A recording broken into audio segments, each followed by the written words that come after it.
မိုးသေးတဲ့အချိန်ကားမောင်းတဲ့အခါကားဆရာတို့အတွက်လမ်းချော်တာရှေ့မြင်ကွင်းတွေမရှင်းတာစားတဲ့လမ်းပေါ်ကစိန်ခေါ်မှုတွေကအစင်သင်းစောင့်ကြိုနေတတ်ပါတယ်။ဒါကြောင့်မိုးရာသီမှာမိမိရဲ့ကားကြန့်ခိုင်မှုအတွက်ဘလို့အချက်လေးတွေကိုအဓိကထားစစ်ဆေးရမယ်ဆိုတာကိုကြည့်လိုက်ရအောင်။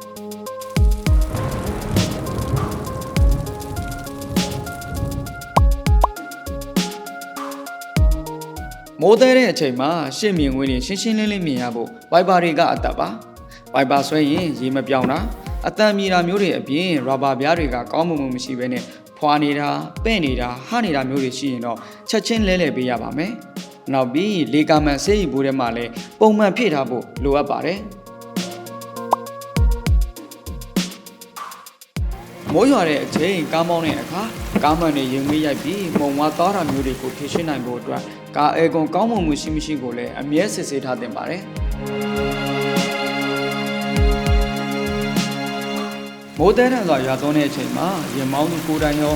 လမ်းအသုံးပြုသူတွေပါအန်ဒီရဲ့ကင်းဘေးရှင်းစေဖို့အတွက်ကားဟွန်အသုံးပြုတဲ့အခါကောင်းမှုရှိနေဖို့လိုအပ်ပါတယ်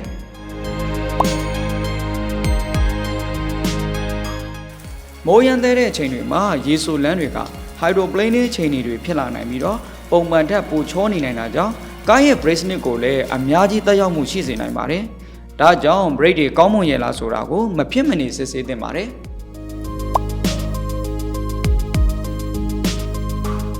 မိုးရာသီမှာလမ်းတွေရေဆိုနေတဲ့အတွက်ပုံမှန်ထက်ကားကိုထိန်းချုပ်ရခက်ခဲပြီးလမ်းချော်နိုင်ပါတယ်။ဒါကြောင့်ကားတာယာတွေကောင်းမှုရှိမရှိနဲ့တာယာလေးပေါင်းမှန်စတာတွေကိုအမြဲတမ်းစစ်ဆေးထားသင့်ပါတယ်။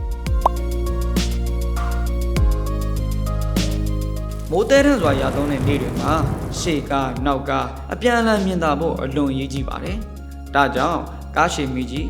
နောက်မီအချက်ပြမီတွေအားလုံးပုံမှန်အလုံးလုံးမလို့ဆိုတာကိုစစ်ဆေးထားသင့်ပါတယ်။ဒါအပြင်မိုးရာသီမှာအဲကွန်မီးကြီးတွေအပြင်ဝိုင်ပါကိုပါပြိုင်တူသုံးဆွဲတာကြောင့်ဘက်ထရီအားစားပိုများပါတယ်။ဒါကြောင့်လမ်းခုလက်မှာအခက်ခဲမဖြစ်အောင်ဘက်ထရီတွေကောင်းပုံမှုရှိမရှိကိုလည်းစစ်ဆေးထားသင့်ပါတယ်။အခုပြောပြပေးသွားတဲ့အချက်လေးတွေကိုတေချာကြိုတင်စစ်ဆေးထားမယ်ဆိုရင်တော့မိုးရင်းကာလာခီးစဉ်တိုင်းမှာစိတ်ချလက်ချနဲ့လိုရာခီးကိုအခက်ခဲမရှိအဆင်ပြေစွာရောက်ရှိနိုင်မှာပဲဖြစ်ပါတယ်။